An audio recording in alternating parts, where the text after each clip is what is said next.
जय भैरवनाथ महाराज की जय. बघा आज काय झालेलं आहे. आज व्यायामाचा अभाव, चालण्याचा अभाव, बैठी काम आणि सारखं नुसतं खातच राहतात. काय जेवणाचा टाईम टेम नाही, वेळेवर झोप नाही.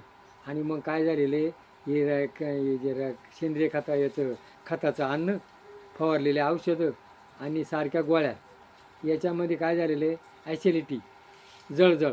प्रत्येक माणसाला तो विकार आहे. काय ॲसिडिटी, जळजळ. मग काय करा, त्याच्याकरता सकाळी उठल्यानंतर एक फरलांगभर फिरायला जा.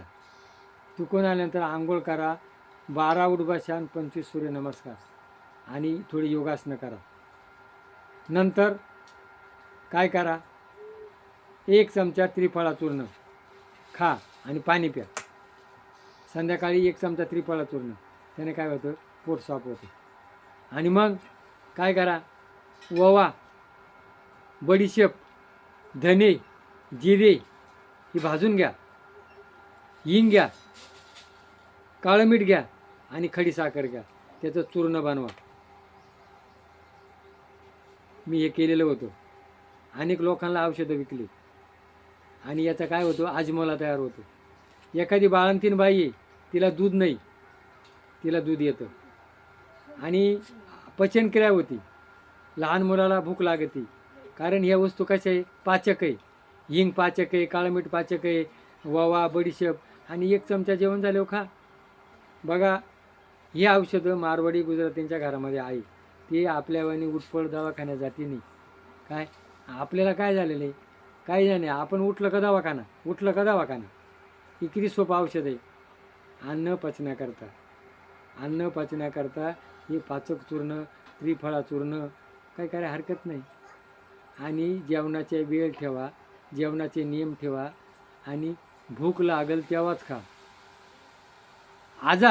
आजार म्हणजे काय, आपण जे खाल्लेलं अन्न आहे ना, ते आपण किती टक्के पचतो, 25%, 75% शिल्लक राहतं.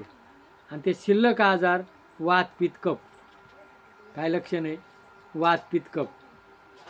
आणि गॅस होतो, वात होतो, पित्त होतं, कफ होतो आणि मग त्याला अनेक विकार सुरू होतात. म्हणून किती खावं, कसं खावं, केव्हा खावा, हे सगळं काय सांगितलं, गीतेत सांगितलं. गीतेत काय सांगितलेले, हार युवार युक्तस्य नचयुक्तस्य भावना, आर कसा असावा, मोजका. काम किती करा, मोजका. प्रत्येक गोष्टीला मर्यादा आहे आणि मर्यादा तोडली तिथे काय होतं, अति तेथे माती. मग अति होऊन देऊ नका. तुम्हाला कोणतं सांगितलं, पाचक चूर्ण.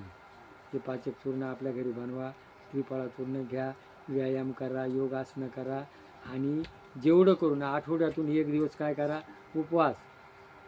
काय नाही, फक्त पाणी प्यायचं. काही माणूस मरत नाही.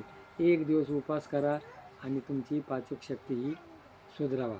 जय भैरवनाथ महाराज की जय.